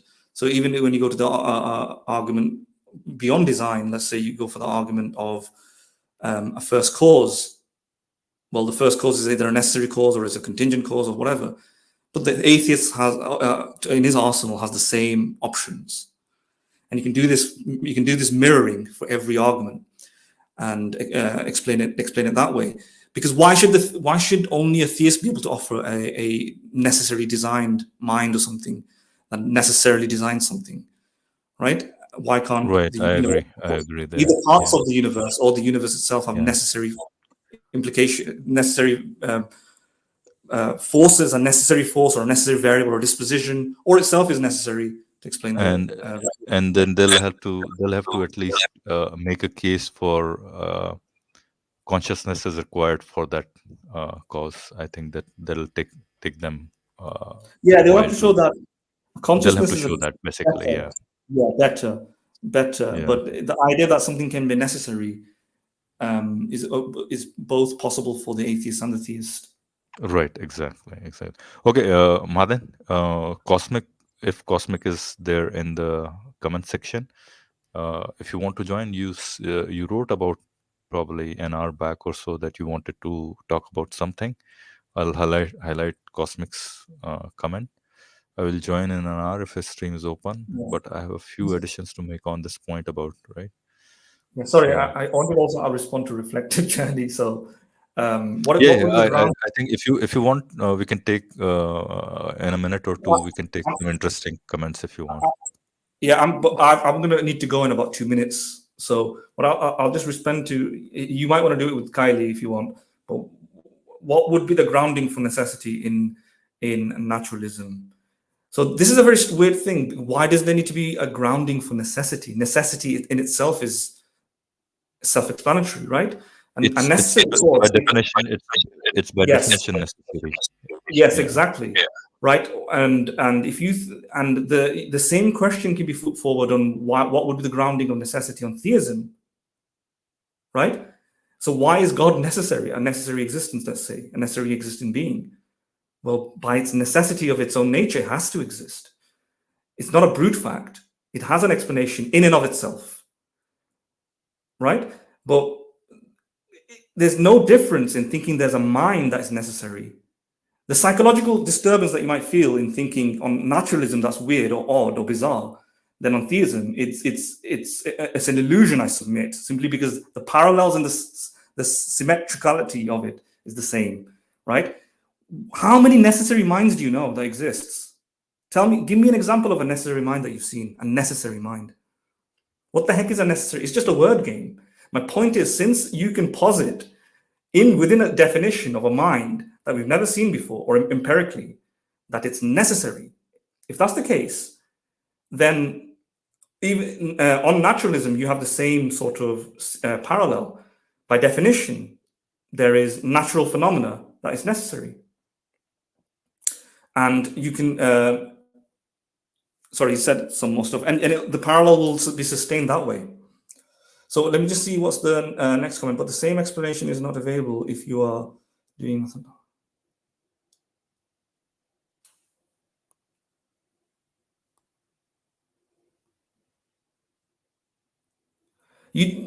I'm not sure what you mean reflective journey, because the same explanation not if you're doing methodological naturalism. I'm not doing methodological. I don't know what you mean by methodological naturalism. That's just the assumption that physical or natural phenomena would explain things in general. Let me just. Nobody's limiting anything to empirical standards. I'm saying a priori. First of all, what David Hume says about causes, I don't think, how is this relevant? You need to explain what you mean, right? Because I'm not sure why the causation issue is applicable just for atheism. David Hume's point is it's a point that applies to any form of causation. We don't see causation. We can't observe A being the necessary sufficient causes for B. We can't see that happening. We just see a correlation, right? But that's applicable to theism as well. This is not something only affecting naturalists or atheists. Yeah, but so all right, induction is a problem just for theists as much as it is a problem for atheists. My point is, given all the background knowledge, these things apply in both directions for both propositions. On naturalism, the essence of reality is a natural cause, let's say, a first cause that is necessarily existent. Yeah, that we're making this up a priori. It's an a priori argument, and I'm not presupposing that it has to be made through empiricism. Because if it had to be made through empiricism, I might not be able to substantiate it because I have no empirical evidence of this. My point is, if we put on the hat of a priori thinking and think that there has to be a necessary cause. Why does that have to be a mind versus just nature, a natural cause? Because both are epistemically the same, and they all have the same flaws, and that's what I'm trying to say. Both, if induction is a fault, I don't know exactly how induction is a fault here, but if induction is a fault here, induction is a fault for theists as well. It's not uniquely bludgeoning the atheists. The problem with inductions affect theists as well.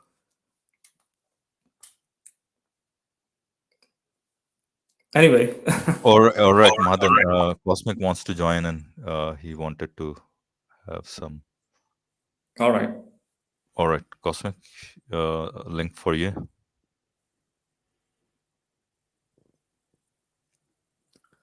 I'm just trying to figure out what reflective journey is saying, and we can only make an inductive generalization.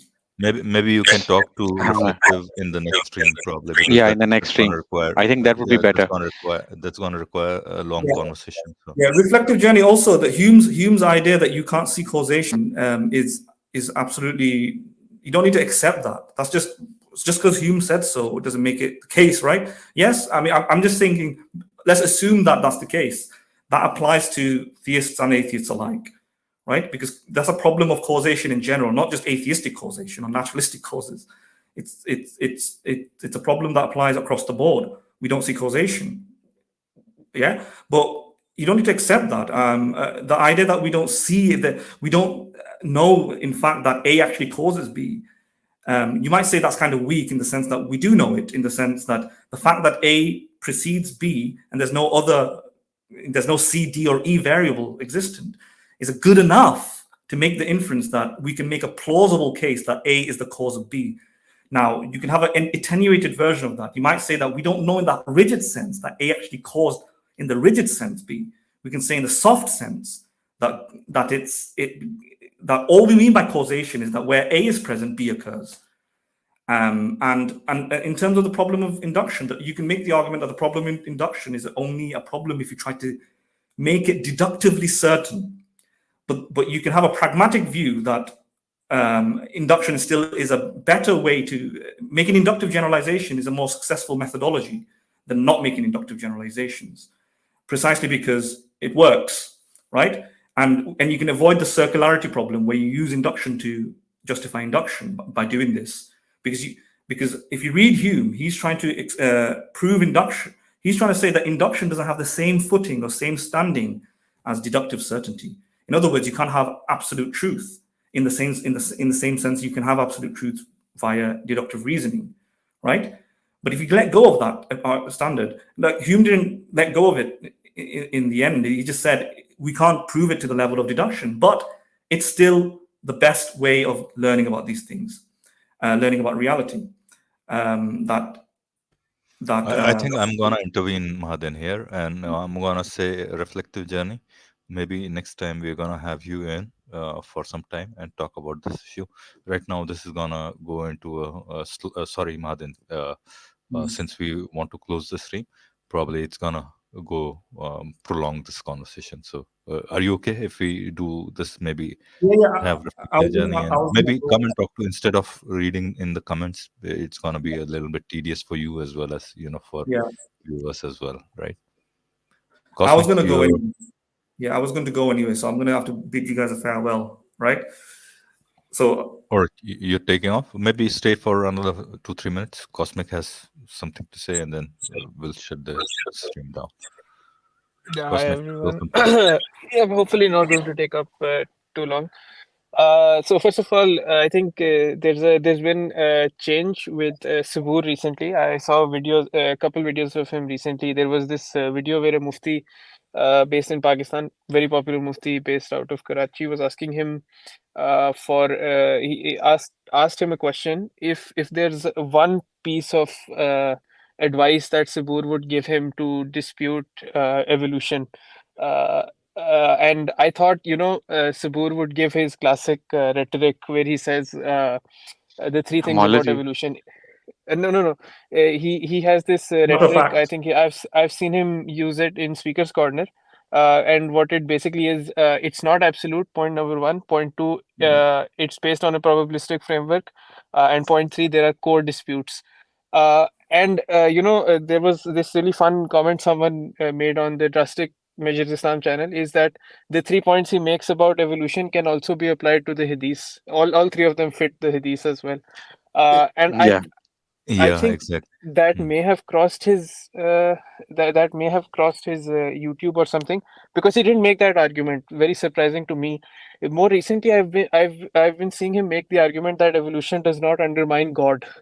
He conveniently leaves out. He's trying to. His argument, I think, has changed a bit in recent years.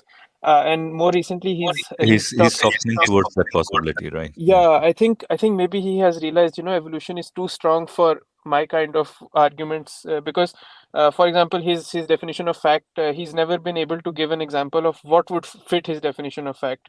He used to give the example of the earth being round, but he knows that's not feasible. He should So not. recent Can I say something, Cosmic? He should not Yeah, take. so He should not take somebody of masters in philosophy to make these sort of amateur arguments. These are so silly, right? yeah. Everything that you said there is a probabilistic framework.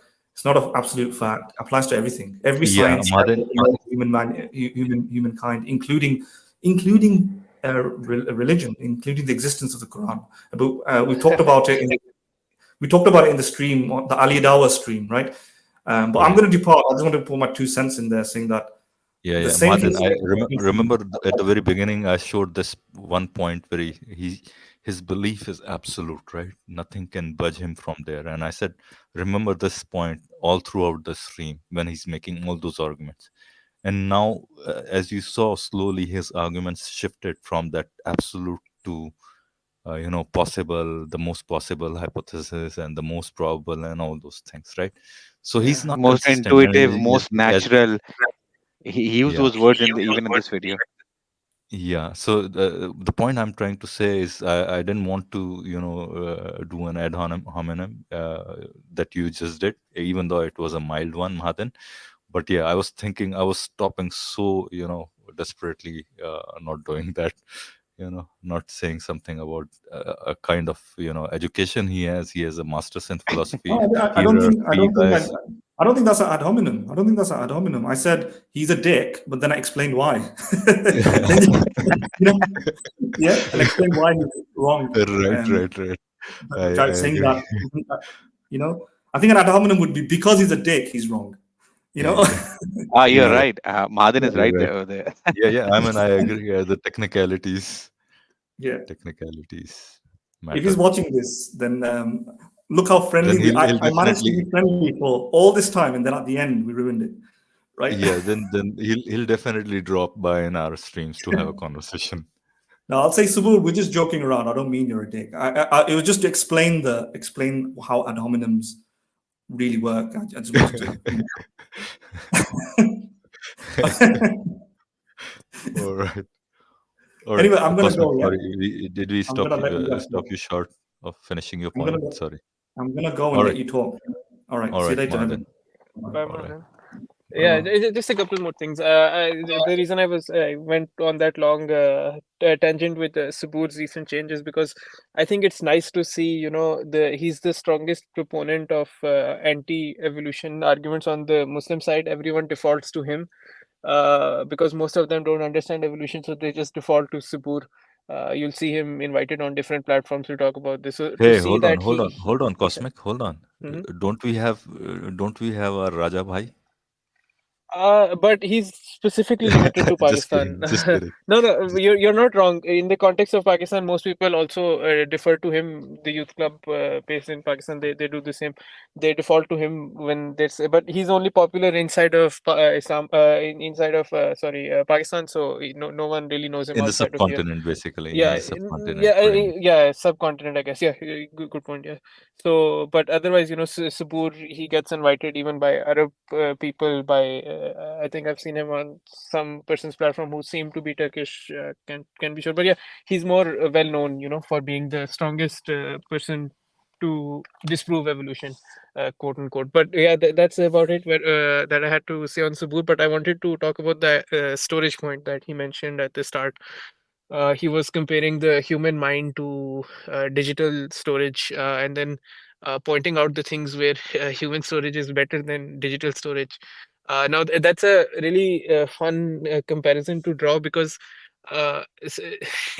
the fun thing about these theists is that they have this superficial understanding of so many different fields, from philosophy to politics to science, right? So they make these statements without really thinking through about what they're saying. So he was talking about, how if you record a video on your phone for long enough, you eventually run into a warning where it says, we've run out of storage, but your brain never gives you that warning. That's because your brain overwrites stuff without telling you. Whereas a phone, whereas with digital storage, we specifically make them such that we can retain as much objective information as possible. If we wanted them to, And to we the could T, basically, to the T, exactly. I exactly, mean, yeah, you can because precise information. Yeah, yeah, not even a single letter goes from here to there, pretty much, right? So exactly. that's That's exactly I mentioned that thing. Yeah, uh, yeah. but if we wanted to, we could code them in such a way it's not difficult at all, where when the phone detects that storage is running low, it can start deleting your previous videos, or it can start deleting the video that you're recording now, the starting points of the video that you're recording now. But the thing is, with this, you basically, you're trying to shoot yourself in the foot if you're using this analogy, because if you're saying that digital storage is intelligently designed, with digital storage we specifically set out to retain as much objective information as possible. Whereas with the human mind, its purpose, the brain's purpose, is not really to store objective information, it's to survive. So it's going to make shortcuts, it's going to have, It's going to filter a lot of information. It's yeah, going to exactly. retain only the most important bits that it can Yeah, hold for itself to, that's better useful for navigate the. survival. Yeah, yeah. Exactly, that's useful for survival. So you're basically shooting yourself in the foot, where one could make the argument, if storage is intelligently designed, it retains as much objective information as possible. But the brain is not doing that. The brain is absolutely not doing that. So I Exactly. don't Yeah. know why. The thing is that because these people have Yeah. just I surface think level knowledge of he's everything, they make these sorts of analogies, and no, they're so but this absurd. that's the reason why we had to do this cosmic, because most of these people who are gonna watch that stream where the Q&A stream of Suboor, they're gonna be clapping pretty much. That's like Zakir Naik kind of crowd, because any statement he makes that is a feel good statement for them, the crowd, they're gonna clap on it. They don't understand what he's saying or what his argument is. Just because it's supporting their already existing belief system, it's gonna be okay for them. And that's one of the reasons why we needed. Khali brought this stream to us, and I said, okay, let's do it. We have a few more things in line, but we pushed them back, and then said, okay, let's do this first. But yeah, I think Cosmic, you want to add a few more things, maybe, No, or no, otherwise. that's about it. I was All right. just making the argument, that the comparison is not apt, and you're overemphasizing the benefits of the. There's actually just one more thing. So the brain also has this, and I think Ali mentioned this, but I don't think he gave an example of this. Correct me if I'm wrong. But he was talking about about false memories. So there was this really interesting experiment that was done many years ago. I'm sure you could find this online, where they went up to random people, showed them an image of a child in Disneyland that was like a couple decades old, and then asked those people, do you remember this memory? So this is a photo of you, so something along those lines. And those people came up with the most elaborate kind of stories to describe that day. But the fun fact was that wasn't an image of them, and they hadn't gone to Disneyland ever. But because it was shown to them, it was couple decades old, they just The false memories were formed yeah, instantly, pretty much, in a yeah, sense. Yeah, I think I've heard of this somewhere. yeah, I don't know where, but then I've heard of this. yeah. So that's one more thing And that I'd recommend people Google. It might not have been Disneyland, but the false memory things, there's many examples of that. right. Yes, yeah, that's about it. That's all I had to add. All right. I think we should close the stream here. Then, Khali, you there? I think Khali Kali has gone out missing. Okay, I think we should close the stream. So anybody who's listening to us as of now and who's gonna listen to us, please subscribe, share, subscribe, and like our content. Comment after the stream is over. If you want to start a conversation, maybe have an exchange, you have questions or whatever, please do ask those questions. And we are going to be back soon with most probably we'll be coming back with a Hindi stream if possible. So, and that should be soon enough. So bye for now. Bye everybody.